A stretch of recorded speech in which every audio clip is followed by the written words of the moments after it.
1702 காலகட்டத்தை சேர்ந்த இந்த நாற்காலியை சுத்தி இருக்கிற மர்மமும் சாபமும் மிக பயங்கரமானது. இப்ப நான் சொல்ற விஷயம் உங்களுக்கு ரொம்பவும் ஆச்சரியத்தை தரலாம். 1702 நடந்த உண்மையான சம்பவம். அந்த காலகட்டத்துல இந்த சேர்ல உட்கார்ந்தவங்க பல பேர் சடனா இறந்திருக்காங்க. பல பேருக்கு கோரமான விபத்துகளும் நடந்திருக்கு. 17ஆம் நூற்றாண்டுல வாழ்ந்தவர் தான் தாமஸ். இவருக்கு என்னவோங்க இந்த சேர் மேல அவ்வளவு ஒரு விருப்பம். எந்த அளவுக்குன்னு கேட்டீங்கன்னா, இந்த சேர்ல யாரையும் உட்கார விட மாட்டாராம். அப்படி மீறி யாருன்னா உட்கார்ந்து பார்த்துட்டாருன்னா அவங்கள கொலை செய்யற அளவுக்கு கோபம் வருமா. அந்த அளவுக்கு இந்த சேர் மேல ஒரு உயிரா இருந்திருக்காரு தாமஸ். இந்த விஷயம் இப்படி இருக்கும்போது தாமஸோட மாமனார் அந்த நாற்காலியில உட்கார்ந்துடுறாரு. அதையும் தாமஸ் பார்த்துடுறாரு. அதனால ரெண்டு பேருக்கு இடையே கடுமையான சண்டை நடக்குது. இந்த சண்டையில மாமனார் கோச்சிக்கிட்டு தாமஸோட வீட்டை விட்டுட்டு அவரோட வீட்டுக்கு போயிடுறாரு. ஆனா எவ்வளவுதான் சண்டை போட்டாலும் தாமஸுக்கு ஆத்திரம் தீரவே இல்லை. அன்னைக்கு நைட்டே தாமஸ் என்ன பண்றாருன்னா அவரோட மாமனார் வீட்டுக்கு போயிட்டு அவரை கொலையும் செய்யறாரு. கொலை செஞ்சது மட்டும் இல்ல, அந்த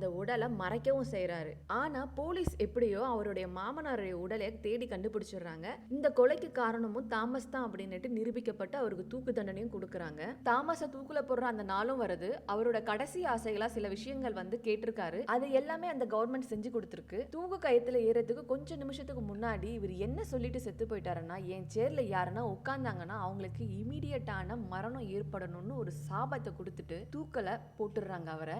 உள்ளூர்ல இந்த விஷயம் பரவுது. ஆனா இது எல்லாத்தையும் விளையாட்டா எடுத்துக்கிட்டவங்க அந்த சேரை வாங்கி உட்கார்றாங்க. அவர் சபிச்சா மாதிரியே அந்த சேர்ல உட்கார்ந்தவங்க பல பேர் இறந்திருக்காங்க. கோரமான விபத்துகள்னால அவங்க வாழ்க்கையே சூனியமா இருக்கு. பல பேரை கடந்து பல பேருடைய வாழ்க்கையை சூனியமாக்குன்னு இந்த சேரானது கடைசியில த த்ரஸ்ட் அப்படிங்கிற மியூசியம் எடுத்துக்கிறாங்க.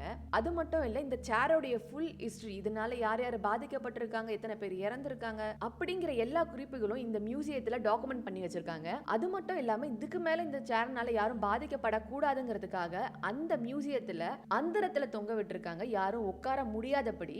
இன்னைக்கு கூட நீங்க அந்த மியூசியத்துக்கு போனீங்கன்னா இந்த சேரை பார்க்கலாம். இவ்வளவு நடந்தும் இப்பேற்பட்ட சபிக்கப்பட்ட சேர்ல நீங்க உட்காருவீங்களாங்கிறத கமெண்ட்ல சொல்லுங்க. மறக்காம வீடியோவை லைக் பண்ணுங்க, ஷேர் பண்ணுங்க, சப்ஸ்கிரைப் பண்ணுங்க. பாய்.